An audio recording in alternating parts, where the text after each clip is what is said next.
أعوذ بالله من الشيطان الرجيم. بسم الله الرحمن الرحيم. أشهد أن لا إله إلا الله وأشهد أن محمدا رسول الله. يا أرحم الراحمين ارحمنا ارحمنا ارحمنا يا ذا الجلال والإكرام.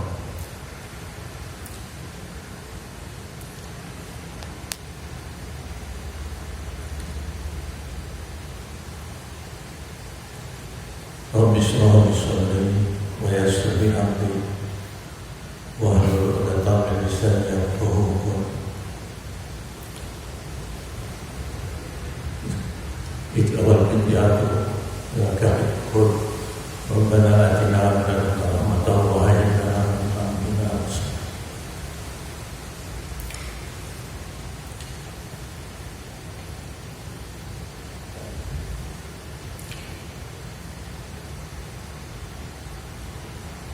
Alhamdulillahilladzi arsala rasulahu bil huda wa dinil haqq. Assalamualaikum warahmatullahi wabarakatuh.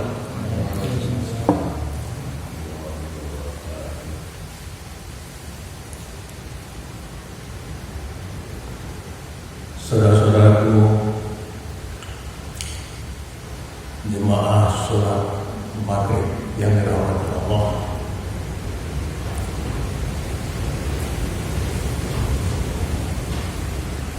Yang kita lakukan di Masjid Naimah Al-Masrur Banyuwangi. Marilah kita bersama-sama mengucapkan puja dan puji syukur kehadirat Allah Subhanahu wa Ta'ala, karena atas ridho dan karunia-Nya kita telah dapat melaksanakan rangkaian sholat kita. Rangkaian ibadah kita pada hari ini yang dilanjutkan tausiah setiap malam Rabu dan malam Sabtu untuk mengisi kekosongan ini yang mana Buya Taufik Resta, guru kita, orang tua kita, tidak sedang berada di Cinere, Jakarta, maka tentu selalu kita doakan beliau dalam lindungan Allah dan diberi kesehatan seluruh keluarga dan jemaah beliau.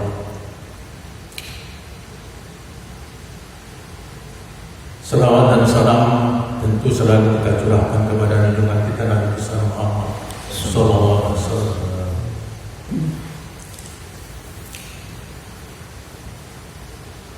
Jemaah sholat maghrib yang dirahmati Allah, saudara-saudaraku,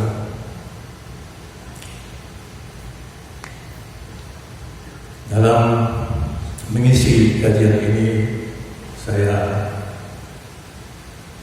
bukan menggurui, minta maaf, bukan merendahkan saudara-saudaraku. Tentu mungkin lebih banyak pengetahuan dari saudara-saudaraku daripada saya, pengalaman dalam pesantren, sedangkan saya sendiri bukan dari pesantren yang dulunya mualaf, tapi ini berkat rahmat Allah mungkin kita bisa bertemu.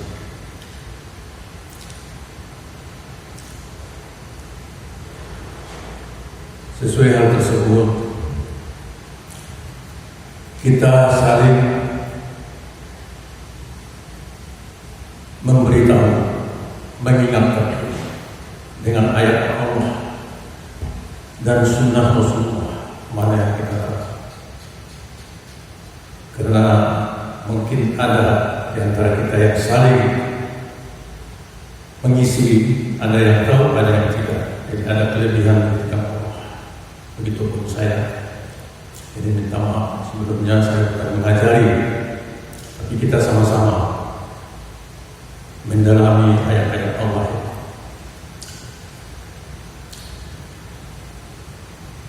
Dan sebelum saya melanjutkan kajian ini, saya minta tolong kepada ustaz-ustaz yang bisa membuka Al-Quran terjemahan mungkin sekaligus dengan ayat-ayatnya yang dibacakan biar lebih praktis langsung artinya.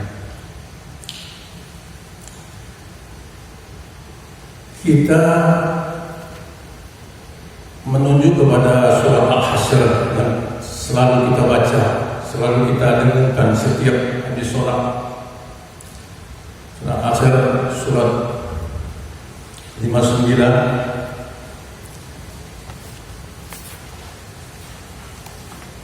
yaitu Bismillahirrahmanirrahim, ya ayyuhalladzina amanu taqullaha wal tanzur nafsum ma qaddamat lighad wattaqullaha innallaha khabirum bima ta'malun.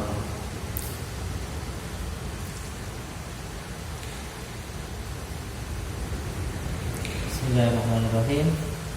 Wahai orang-orang yang beriman, takwa kepada Allah dan hendaklah setiap orang perhatikan apa yang telah diperbuatnya hari esok akhirat, dan bertakwalah kepada Allah. Sungguh Allah Maha mengetahui terhadap apa yang kamu kerjakan. Shadaqallahu alaihi. Jadi apa yang kita telah dengarkan arti dari ayat tadi sangat menekankan kita harus menjadi hamba-hamba yang bertakwa.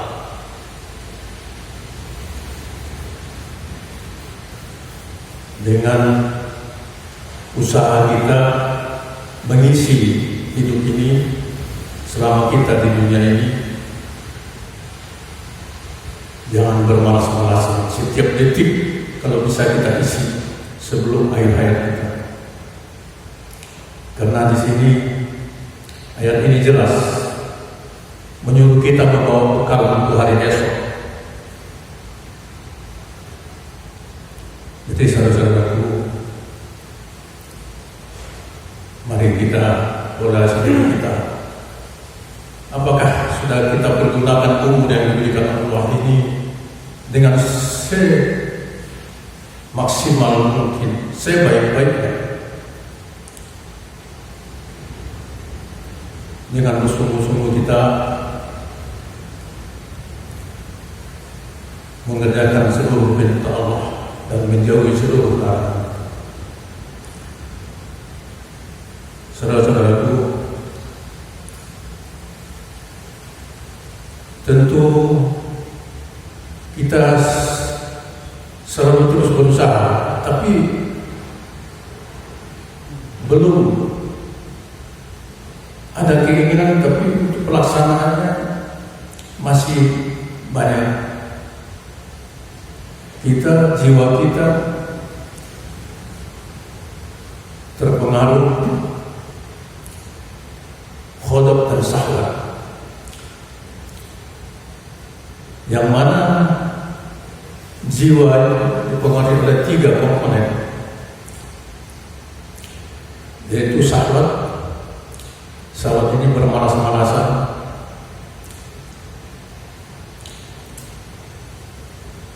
khodab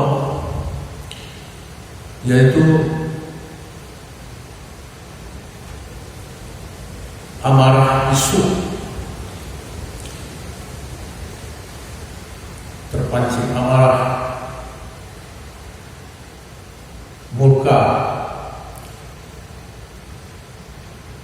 Ini yang harus ditekan, karena di jiwa itu terbentuk dari 3 unsur yang mempengaruhi. Yang terakhir, natiko, nafsun mutmainnah. Tentu ini harus kita usahakan agar muncul, yaitu nafsun mutmainnah ini dipengaruhi oleh sifat malaikat, berbuat baik,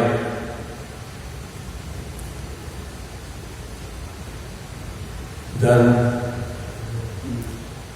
selalu ingin menuntut ilmu. Nah, jadi di sini kita telah berusaha bagaimana menekan hal-hal yang negatif ini. Karena sesuai dengan ayat Al-Quran firman Allah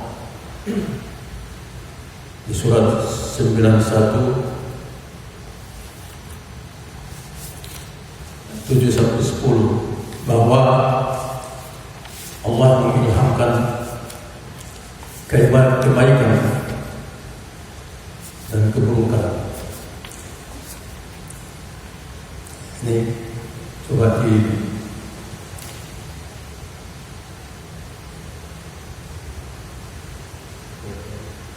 ayat 91, surat 91 ayat 7-10.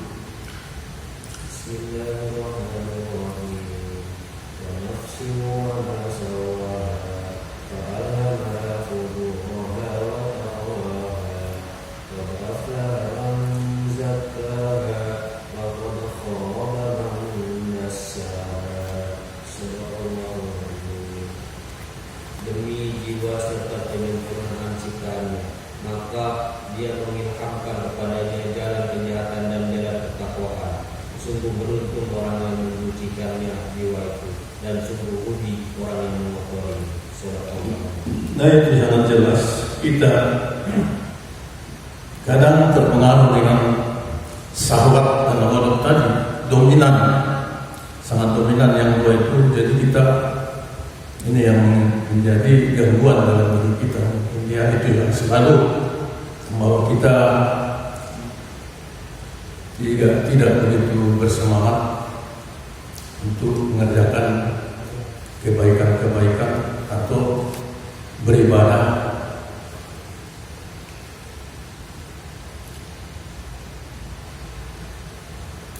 Allah berfirman di surat 84 bahwa kita perlu memperhatikan makanan. Jadi kita harus mencari diri kita apa sebabnya. Karena banyak faktor yang membuat kita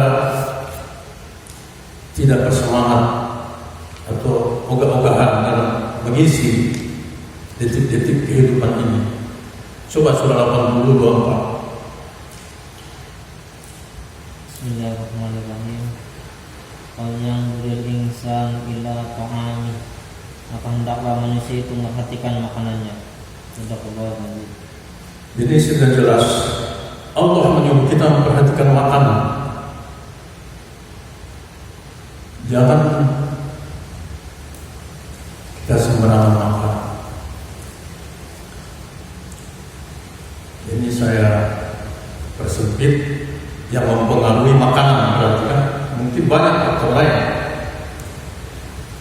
Jadi itu lagi di ayat surat Al-Baqarah 168.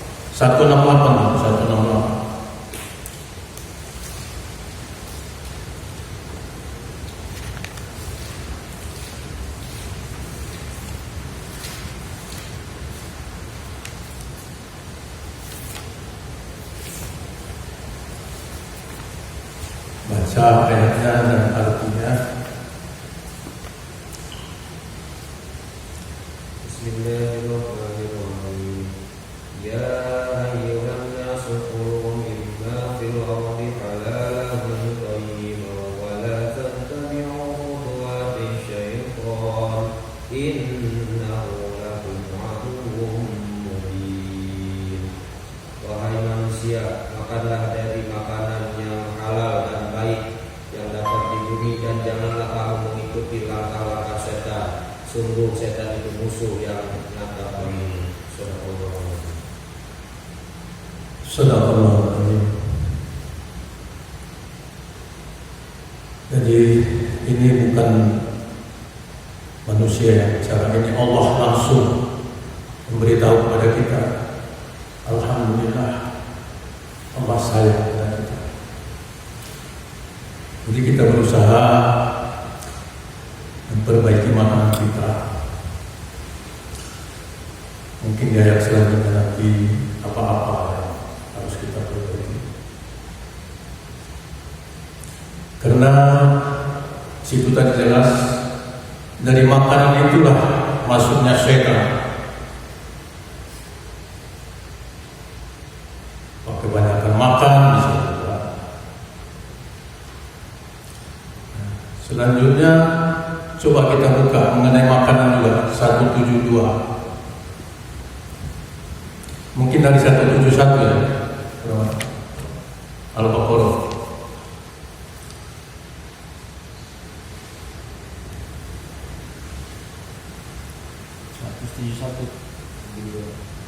Tujuh dua mulai ya.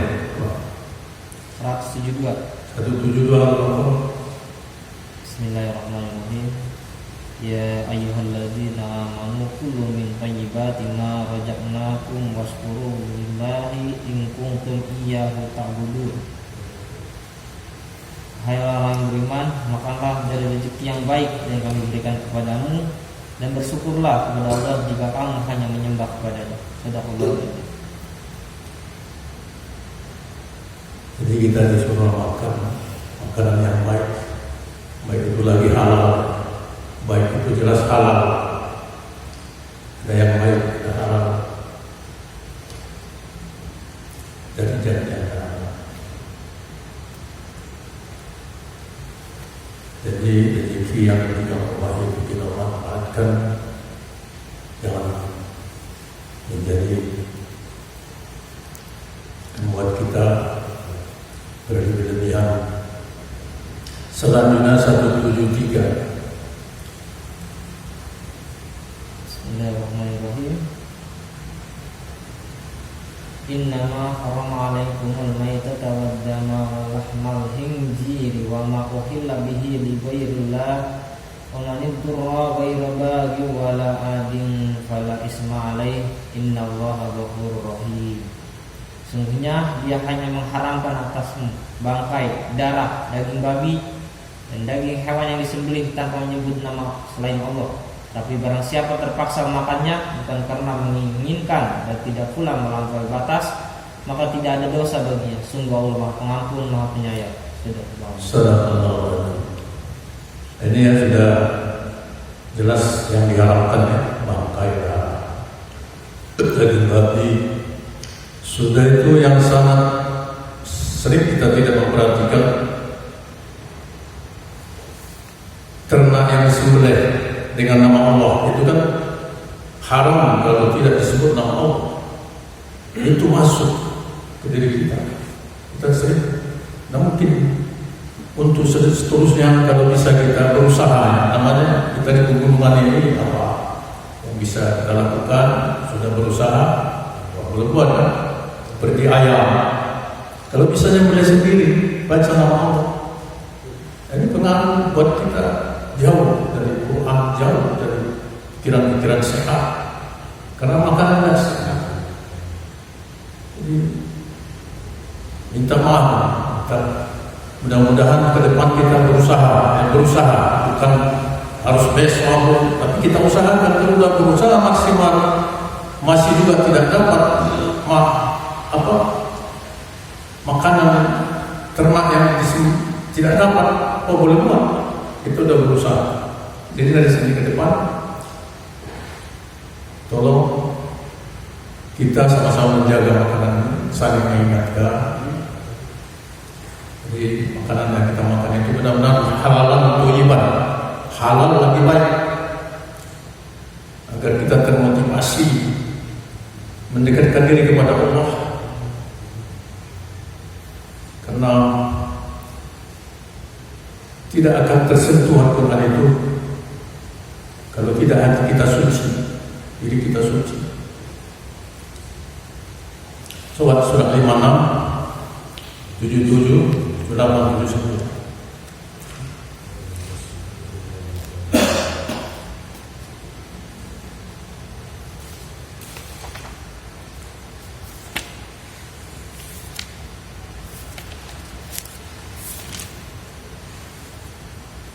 Bismillahirrahmanirrahim.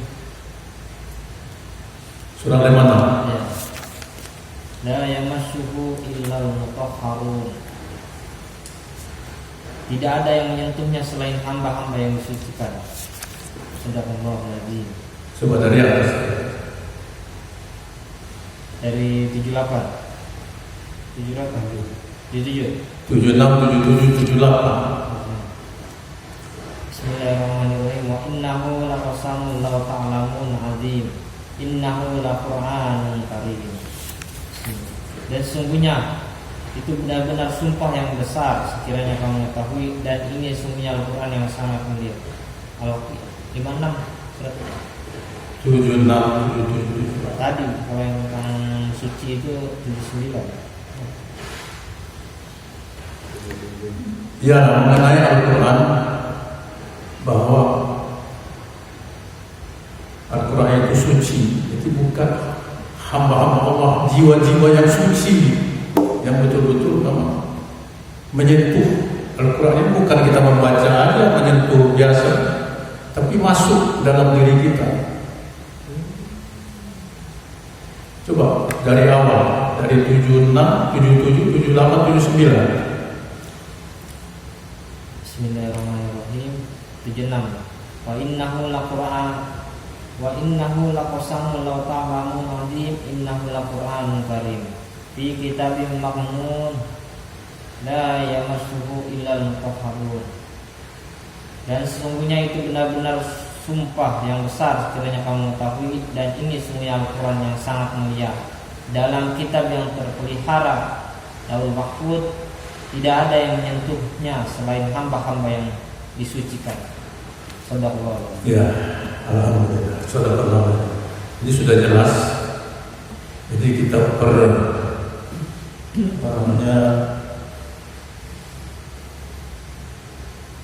kita perkecil ya, ini masalah makanan. Yang lain mungkin banyak yang harus kita perbaiki. Jadi kita yang bisa dulu.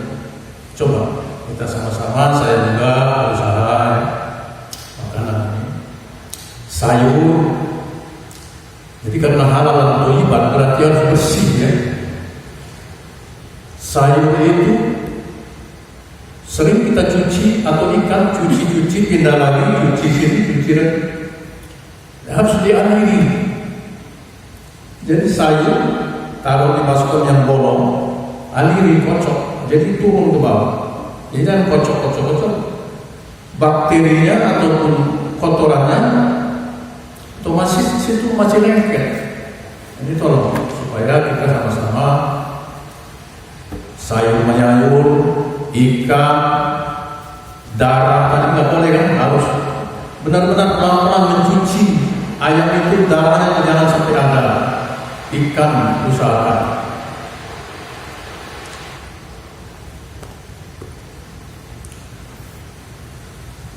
Termasuk kepada tohar badan kita.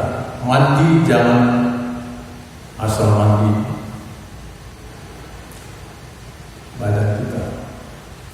Harus pakai basahan, harus dialiri, mandi yang bersih.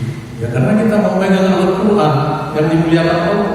Apalagi kita, Allah lagi memuliakan Al-Quran. Jadi jangan dianggap remeh. Kita anggap remeh, termasuk saya. Jadi saya berusaha, kita berusaha semaksimal mungkin. Mungkin guru-guru kita, ustaz-ustaz kita di sini telah mengingatkan, kenapa kamu nggak mau? Kenapa kamu nggak bangun subuh? Tapi kita berusaha, bukan kita nggak mau, memang jiwa kita masih dipengaruhi tadi kodok syahwat tadi. Keinginan ada, tapi tambah kita ini, nah itu tadi. Jadi satu cara kita sama-sama bagaimana menjaga toharoh ini. Masjid sudah bersih, sudah kita aliri, insya Allah. Karena debu setitik debu itu najis, sudah kita aliri, alhamdulillah. Tinggal kita manusianya gimana? Benar-benar dan toharoh kita.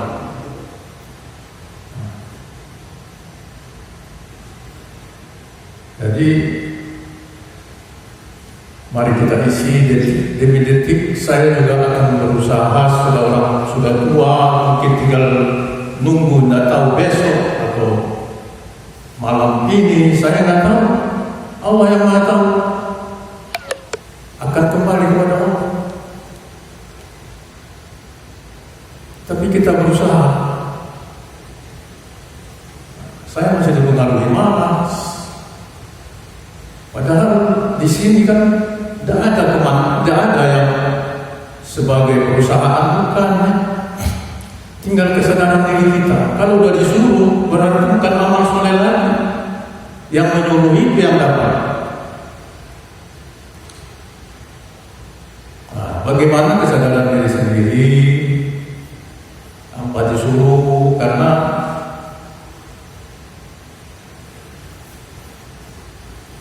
minta maaf, ini sama sudah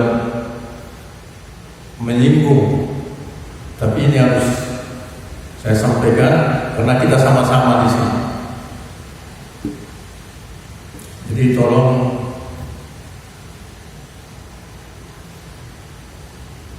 apa yang telah kita kaji selama ini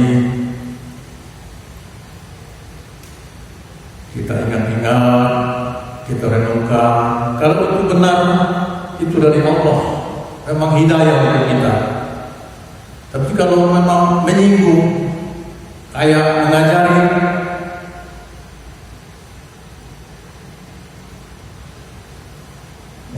dengan tanpa ayat, berarti kan itu dari kodok atau nafsu dari yang menyampaikan. Jangan kita ambil, jadi kita ambil yang baiknya, kita buang, kita maafkan, karena yang memaafkan itu lebih mulia dari yang meminta maaf. Sebelum minta maaf sudah dimaafkan. Jadi kembali kepada Tuhan tadi,